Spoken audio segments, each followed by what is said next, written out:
Welcome to Feminist Frequency Radio. This is the show that asks you to be critical of the media you love. I'm Kat Spada, and this is your Fortnightly FREQout mini episode. I am having a tough time recording today. Here's a content warning for listeners. I'm going to talk about death and grief in this show today.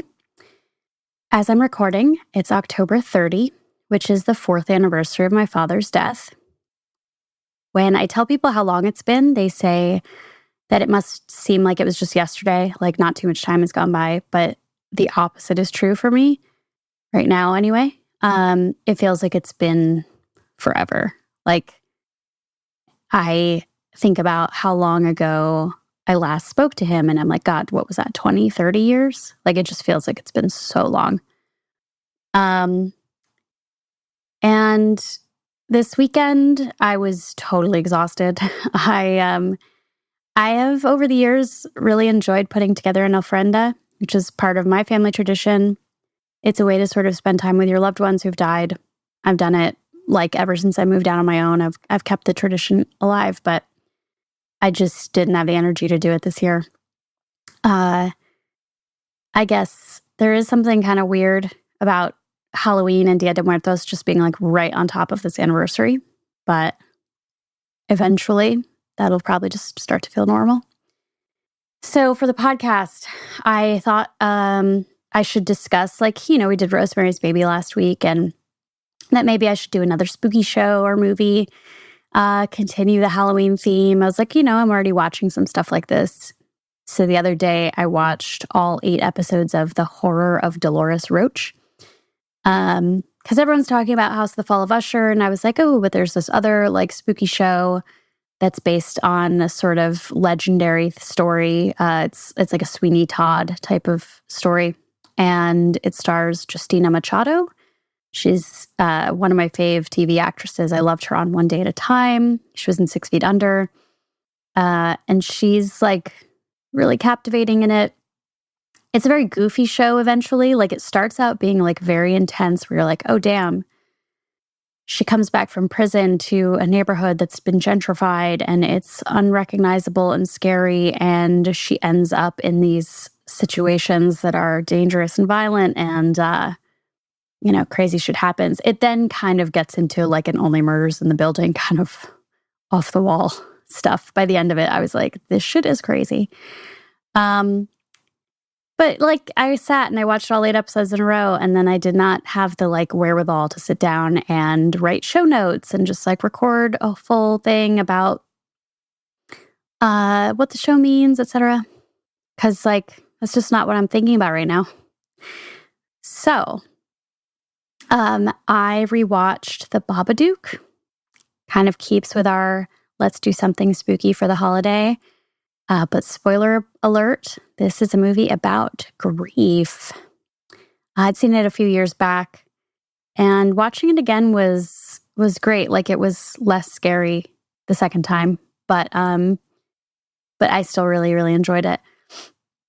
This is a movie from 2014, written and directed by Jennifer Kent, that stars Essie Davis and Noah Wiseman as a mother and son haunted by a monster in their home.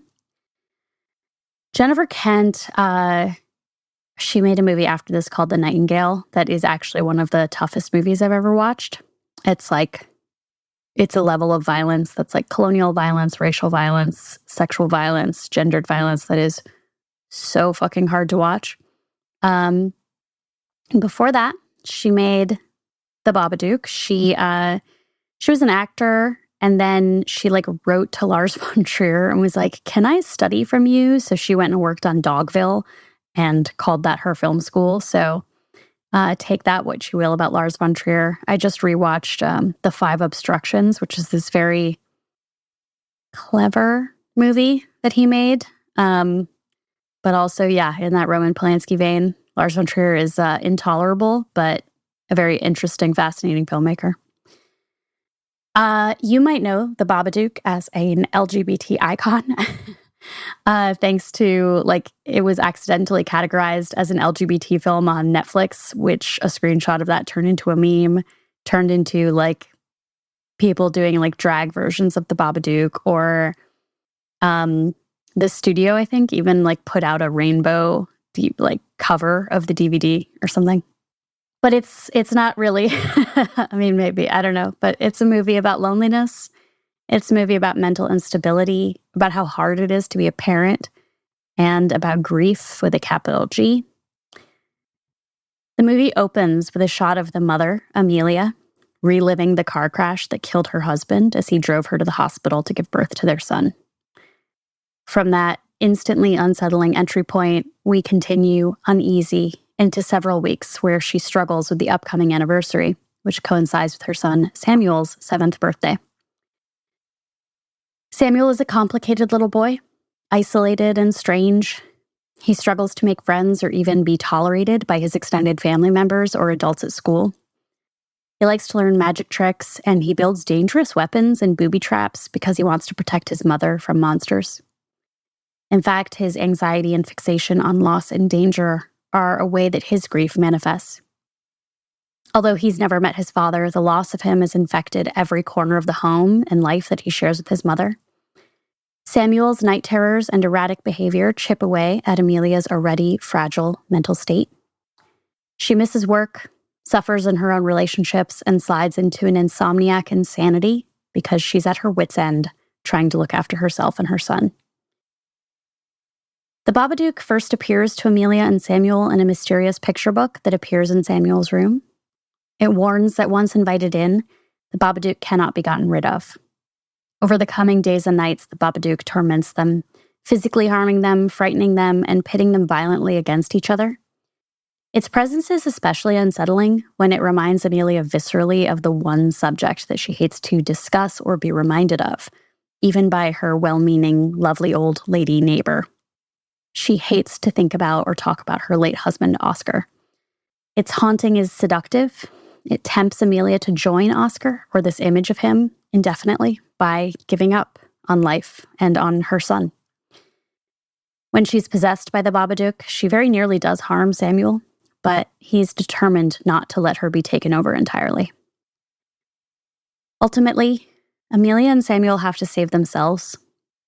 When she overcomes her possession, she refuses to let the monster take her son, and she screams, an animal wail of dominance that leaves the Babadook cowed in the basement shadows. The lesson learned is that she cannot escape the Babadook, but she can tend to him and control him and feed him a bowl of worms while keeping him locked in her basement, shushing him quietly until he shrinks to a manageable size. After 7 years of trying to never speak of her pain and loneliness after the death of her husband, she and her son end up happier and better adjusted by learning the hard way that they have to make space in their lives for grief and not pretend that it doesn't exist. So that's what I'm doing today, talking into a microphone at my laptop in the hopes that by pressing my face against this hard, immovable sadness, I can take a deeper breath than I've been able to for the past few days. Maybe later today, I'll have the motivation to eat some food that my dad loved. I've been thinking about getting barbecue. I've been thinking about how when he was so tired of hospital food, he told us how much he wanted to have a burger when he got out. And I'll never forget the way that he said, God, I'd even go for a turkey burger. And that he didn't get to go have that burger. I've been thinking about how we used to watch movies and TV shows together. We'd watch reality TV like The Amazing Race or RuPaul's Drag Race, cartoons like Futurama and The Simpsons, sci-fi series like Firefly and The OA. He loved the show Dead Like Me with Mandy Patinkin, and the movie White Nights with Gregory Hines, and Footlight Parade with James Cagney. We'd go to the Laemmle Theater to watch foreign films like The Divine Order from Switzerland or A Fantastic Woman from Chile. The last movie we saw in theaters was The Goldfinch, and someone yelled at him because his portable oxygen concentrator was making noise. And he was so embarrassed, and I was furious, but I didn't know what to do. So I just quietly seethed with tears stinging my eyes watching this, like, whatever movie. I don't even remember what happened in that movie. It sucked so hard. That experience, that moment. But one of my favorite pictures of my dad is of him holding hands with a Big Hero 6 standee at the multiplex, just because it was cute. My dad looked just like John Lovitz's character in A League of Their Own, the mustache and the hat. He would have loved the Pixar movie Luca that came out a couple of years ago. He loved There Will Be Blood, and he hated Avatar. He made jokes about Jar Jar Binks for years after episode 1. And like, we weren't a Star Wars family. Like, he just like, I think that maybe was like the only Star Wars movie he ever saw. He took me to concerts and ballets and live theater. He went on a bunch of game shows when he moved to LA in the 70s. One was called Play the Percentages. I remember that. And one time we went to like a live taping of a Better Call Saul after show for some reason.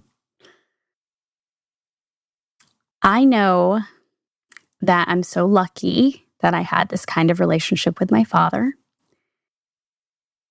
But right now I'm really sad and I'm angry. And a lot of times I feel lost because he's gone. And I just don't ever really know what to do with those feelings. I do try to keep them quiet because it's like, oh, you should just be grateful. Like, this grief is just a sign of this love that you had. And it's like, oh, great. Okay. Yeah. But it really hurts. And it's really scary sometimes to think about having to figure out how to do the rest of my life without him. But I know that I can't ignore these feelings. Certainly can't pretend they don't exist, or else they'll poison me from inside. So now I have shared them with you. And if you've listened all this way, then thank you for getting to know a little bit about my dad, Phil, and sharing these memories with me. That's all I got for you this week on this mini episode of Feminist Frequency Radio. Next week, I will be joined once again by my Machos Fully Loaded co-host, AC Lamberty, so stay tuned for next week's full-length episode. And I'm on Twitter sometimes at cat_ex_machina, and the podcast is on socials at FemFreq, FEMFREQ. Thank you again.